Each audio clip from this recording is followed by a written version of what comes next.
Tapping వ్యవహారంలో arrest అయిన మాజీ డీఎస్పీ ప్రణీత్ రావు కేసులో తీగ లాగితే డొంక కదులుతోంది. భూపాలపల్లి అడిషనల్ ఎస్పీ భుజంగరావుని అదుపులోకి తీసుకున్నారు పోలీసులు. కేసు దర్యాప్తులో భాగంగా విచారణకు పిలిచి అదుపులోకి తీసుకున్నారు. భుజంగరావు ఇంటెలిజెన్స్ పొలిటికల్ వింగ్ లో అడిషనల్ ఎస్పీగా పనిచేశారు. ప్రణీత్ రావు, భుజంగరావు, తిరుపతిరావు కలిసి ట్యాపింగ్ చేసినట్లు గుర్తించారు పోలీసులు. మరోవైపు ఫోన్ ట్యాపింగ్ కేసు దర్యాప్తులో భాగంగా సైబర్ క్రైమ్ అధికారులు నిపుణుల సహకారం తీసుకుంటున్నారు దర్యాప్తు అధికారులు. గతేడాది డిసెంబర్ 4న రికార్డు ధ్వంసం సమయంలో చోటు చేసుకున్న పరిణామాలపై స్టేట్మెంట్స్ రికార్డు చేశారు పోలీసులు.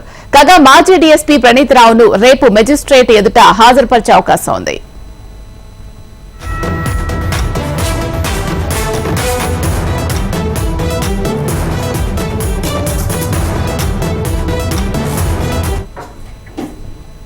ఫోన్ ట్యాపింగ్ వ్యవహారంలో అరెస్ట్ అయిన మాజీ డీఎస్పీ ప్రణీత్ రావు కేసులో తీగ లాగితే డొంక కదులుతోంది. భూపాలపల్లి అడిషనల్ ఎస్పీ భుజంగరావుని అదుపులోకి తీసుకున్నారు పోలీసులు. కేసు దర్యాప్తులో భాగంగా విచారణకు పిలిచి అదుపులోకి తీసుకున్నారు. ఇంటెలిజెన్స్ పొలిటికల్ వింగ్ లో అడిషనల్ ఎస్పీగా పనిచేశారు భుజంగరావు. ప్రణీత్ రావు, భుజంగరావు, తిరుపతిరావు కలిసి ట్యాపింగ్ చేసినట్లు గుర్తించారు పోలీసులు. మరోవైపు ఫోన్ ట్యాపింగ్ కేసు దర్యాప్తులో భాగంగా సైబర్ క్రైమ్ అధికారులు నిపుణుల సహకారం తీసుకుంటున్నారు దర్యాప్తు అధికారులు. గతేడాది డిసెంబర్ 4న రికార్డుల ధ్వంసం సమయంలో చోటు చేసుకున్న పరిణామాలపై స్టేట్మెంట్స్ రికార్డు చేశారు పోలీసులు. కాగా మాజీ డీఎస్పీ ప్రణీత్ రావును రేపు మెజిస్ట్రేట్ ఎదుట హాజరుపరిచే అవకాశం ఉంది.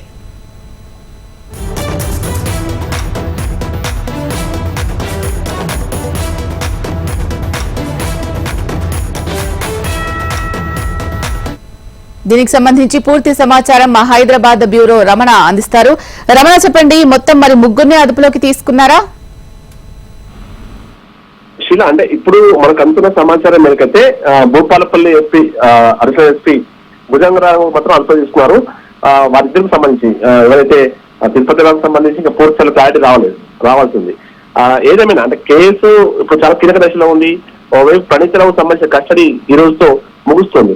ఈ క్రమంలో భుజంగరావును అంటే తనతో పాటు కలిసి పనిచేసిన భుజంగరావును కూడా ఈ రోజు విచారణకు పిలిచి మొత్తం మీద అతన్ని అరెస్ట్ చేయడం జరిగింది. ముఖ్యంగా ఏదైతే అతని ఆదేశాల మేరకే మొత్తం మీద భుజంగరావుకి సంబంధించిన ఆదేశాల మేరకే ప్రణీత్ రావు వ్యవహారం నడిచడానికి కూడా విచారణలో వెల్లడవుతుండటంతో ఈ వ్యవహారంలో అతని అదుపులోకి తీసుకున్నట్టుగా తెలుస్తుంది. పూర్తి స్థాయిలో పోలీసులు క్లారిటీ ఇవ్వట్లేదు, కానీ అరెస్ట్ చేసిన తర్వాత అతని మేజిస్ట్రేట్ ముందు హాజరుపరచడానికైతే ఏర్పాటు జరుగుతున్నాయి. ఇక తిరుపతిరావుగా చెప్తున్నటువంటి తిరుపతికి సంబంధించి కూడా ఆల్రెడీ ప్రస్తుతం ఆయన విచారిస్తున్న పరిస్థితి లోపల ఉంది.